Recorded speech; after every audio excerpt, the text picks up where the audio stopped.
इंद्रियों को वश में करो।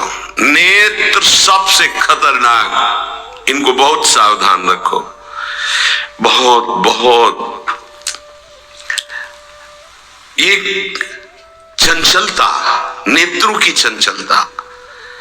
भगवत चर्चा हो रही तो हो सकता है शब्द ना सुन पाओ, लेकिन विषय चर्चा हो रही है तो आप 10-5 हाथ दूर हो गए तो भी श्रवणेंद्री पकड़ लेगी क्या बातें हो रही। निंदा, स्तुति, विषय चर्चा। इंद्रियों को शासन में रखो, इंद्रियों को वश में करो, क्योंकि ये ज्ञान विज्ञान का नाश करने वाले महापापी काम इन्हीं के वशीभूत होकर तुम्हें नष्ट करते। मार डाल इस पापी को। भगवान कहे पाप मानम प्रजहेनम ज्ञान विज्ञान नाशनम, मार इस काम को नष्ट कर। तस्मात् तुम इंद्रियाण्यादौ नियम भरतर्षभ। ये महाभारत सबको लड़नी पड़ेगी, ये महाभारत है, सबको लड़नी पड़ेगी।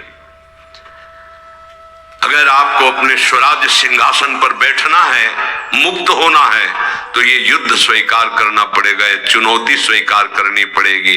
भगवान कह रहे हैं इंद्रियों को वश में कर, ज्ञान विज्ञान का नाश करने वाले इस महापापी काम को अवश्य बलपूर्वक मार। भगवान आदेश कर रहे हैं पाप मानम प्रजहेनम ज्ञान विज्ञान नाशनम, तस्मात् तुम इंद्रियाण्यादौ नियम भरतर्षभ। इसलिए पहले इंद्रियों को काबू करो। रसेंद्रिय से शुरू करो, मुख्य द्वार।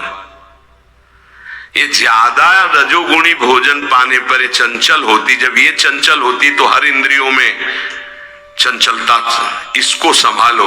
उचित आहार, सात्विक आहार, कम स्वाद वाला आहार, बच जाओगे।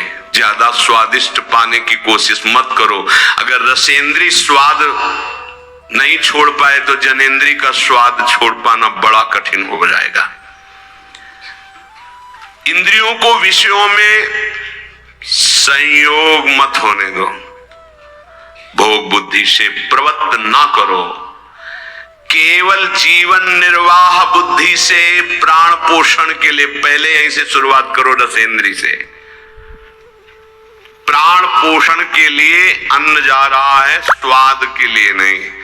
आप नहीं हो भोक्ता, ये रसेंद्री का है। इतनी जबान में रखी गई पूरी बात।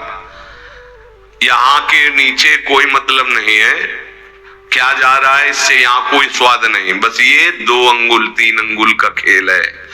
इसे क्या गुलाब जामुन है या क्या, बस ये जहां अंदर गए ना तो फिर और कुछ मांगे होने लगेंगी। रसेंद्री से स्वाद। अब अगर जरा सा नमक कम हुआ तो हल्ला मचाने लगे, नमक लाओ थोड़ा कम है। भैया किसके लिए, किसके लिए स्वाद बना। कभी कभी तो मनाओ कि नमक डालना भूल जाए, फिर देखे कैसा लगता है। कभी कभी बिना स्वाद के भी भोजन पाना चाहिए। हाँ, ऐसा करो। मन चंचलता रहित हो जाए, इसके लिए सात्विक भोजन करो। अच्छे अच्छे पदार्थ इसको दिखा दो। हाँ, जैसे आज साधु सेवा भंडारा ऐसे जैसे होता है, कभी ऐसा उत्सव आदि में दिखा गुलाब जामुन। और जब परोसने आवे तो क्यों आज थोड़ा उधर ऐसे बस दिखा, और वो चले गए। हाँ बोल दे, अंदर हाँ, गरम गरम धुआं उठता हुआ समोसा, हरी चटनी, लाल चटनी और वो सेवई नमक वाली। हाँ ऐसे। अब ये खा के तुम ध्यान करोगे किसका, अब ये निर्णय तुम करो। ये चीजें खा के तुम ध्यान करोगे, प्रभु का तो ध्यान होने वाला नहीं। सात्विक भोजन पाने से हमारे अंदर भजन की वृत्ति बढ़ती है, और रजोगुणी तमोगुणी भोजन पाने से भोग वासना बढ़ती है, निद्रा प्रमाद स्थिति आती है। बिल्कुल सच्ची बात समझो, ये 3 गुणों से हर सामग्री बनी हुई। इसीलिए संतों ने निर्णय किया आप ये पा सकते हैं, ये पा सकते हैं, ये पा सकते हैं। खूब अनुभूत विषय, इसलिए मना किया गया आप ये नहीं पाएंगे। क्यों नहीं, भगवान ने तो सब कुछ बनाया है पाने के लिए, तो पाने के लिए भी बनाया है, तो फिर और व्यवस्था भी भगवान ने बनाई है। रो नरक, अंधतामिस्त नरक, ये भी भगवान ने बनाए हैं, तो इनका भी स्वाद आप लीजिए।